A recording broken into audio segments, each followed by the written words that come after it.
Hi, I'm Kieran. I'm owner, founder, and head coach of KP Health, which is a coaching service which focuses on helping regular people guarantee fat loss results, guarantee toning up results, guarantee strength results, and just guarantee overall transforming their body for the rest of their life in the least restrictive, least wanky way possible. What I want to do today is I want to answer a question which I've been asked quite a few times over the past month, and that is, if you started your fitness journey again from scratch, what are the main things that you would do differently? I have been on my own fitness journey for about 6 to 7 years. I started 6 to 7 years ago, and I started from a place whereby I was on holiday with my family, with my mum and dad at the time, and my sister, and we were in Tenerife. It was 40 degrees heat, really, really, really, really hot. And I was wearing long sleeve trackies, a long sleeve tracky jacket, and I was basically shying away from any kind of like public exposure because I wasn't that confident with my arms, I wasn't confident with my body, I wasn't confident with my legs, and I would have rather wore a long sleeve jacket and a long sleeve trackies to prevent doing that. Even though I was uncomfortable, I was feeling too hot, sweating, and I felt like shit. And it was at that moment where I knew that I needed to make a change. Now, for the first 2 years of my fitness journey, I made so many mistakes. I was doing the wrong thing, I was fucking up, and I wasn't making much progress at all. And it's only after I learned from those mistakes after 2 years of doing it and realised what those mistakes were and actually put steps in place to overcome them, it's when I actually started to make progress. So even though I've been on my own fitness journey for 6 to 7 years, I've actually only been getting results for about 4 or 5 of those years. Going back, there are 4 main things which I would do differently, or I'd do more of.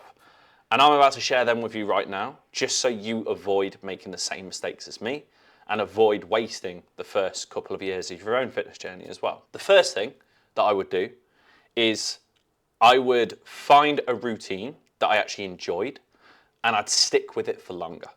Because too often when I first started, I tried a routine out for 1 to 2 weeks, then seen something else on Instagram and tried that out, then seen something else on Facebook and tried that out 3 weeks later, then seen something that my friend was doing and did that about a month later. And I was basically just swapping diets, swapping workout routines all the time. Because of that reason, there was a lack of consistency. There was no consistency. I wasn't getting strong with certain exercises. I wasn't sticking to it. And I kind of didn't see any results from that position.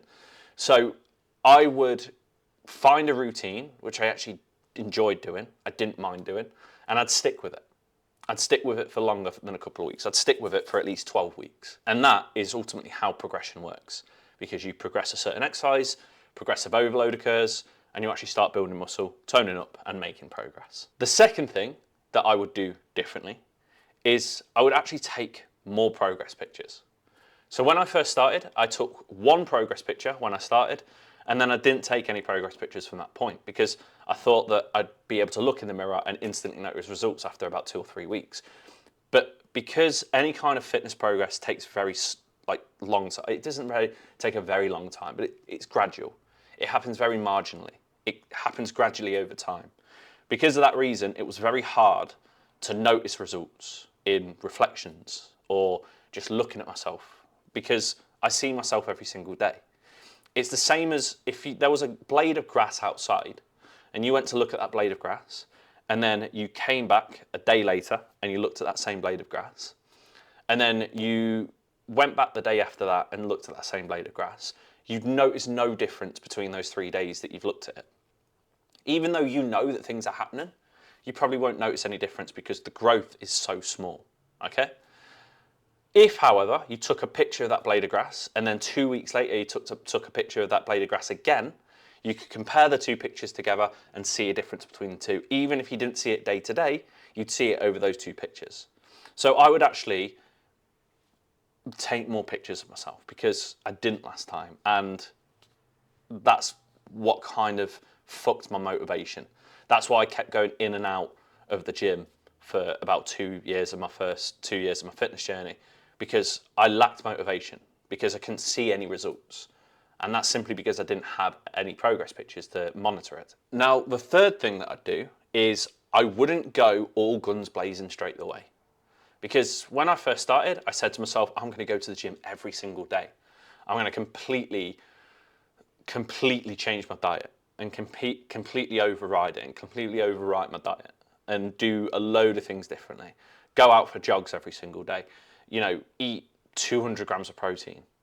Now, don't get me wrong, these things, if you do these things, then yeah, you're going to get results 100%. But the issue is that, especially if you're from a place where you're quite unknown and quite new to fitness, maybe even sedentary, then going from that to that is a massive change. And it's going to be really, really difficult to stick to. It's kind of like going from first gear to fifth gear in a car in one motion. What's going to happen? You're going to stall, you won't move, the engine won't like you. So I wouldn't do that if I had to do it again. Instead, what I'd do is I'd take baby steps. I'd change a very small part of each of the pillars of my fitness journey. Instead of saying to myself, I'm going to go to the gym 6 times a week from a place where I didn't go at all, I'd say, right, I'm going to go 3 times a week and stick with that before I get consistent with it. And then I would progress it up to like 4 times or 5 times. Same with diets as well. I wouldn't say to myself 200 grams of protein and a certain incredibly aggressive calorie target. I'd probably try and hit my protein target for 1 gram per kilogram of body weight per day and just work on tracking my calories in a maintenance before I then changed it very slightly. I would make gradual changes rather than aggressive balls to the walls changes, because I'd have actually stuck with it a hell of a lot better and I could have graduated it and progressed it over time. And the fourth and final thing, which I would have changed if I could go back and start my own fitness journey again, is I would actually get help. I would put my ego to one side, admit that I didn't know everything, and get some kind of professional help or guidance from someone, whether this is a coach or a PT. Because when I first started, I thought that I didn't need any help. And therefore, I made so many mistakes in those first couple of years. I was doing workouts incorrectly, my form was shit, I didn't know how to navigate nutrition correctly.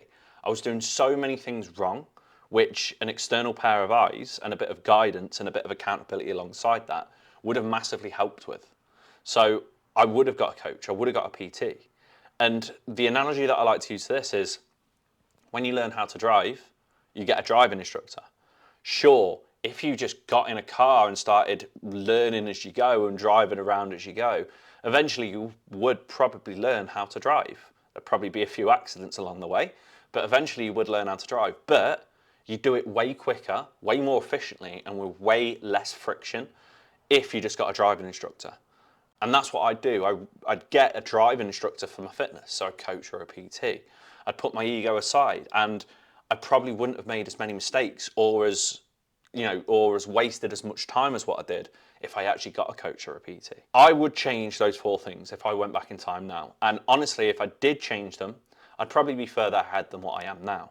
So what I recommend you do is, I recommend you do everything that I've just mentioned and prevent yourself from making the same mistakes as I did.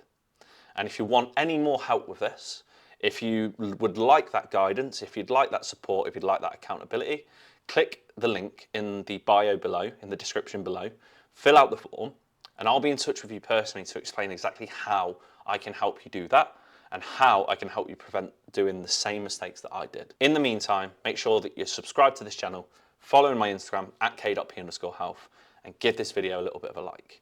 Until then, catch you in the next one. Peace.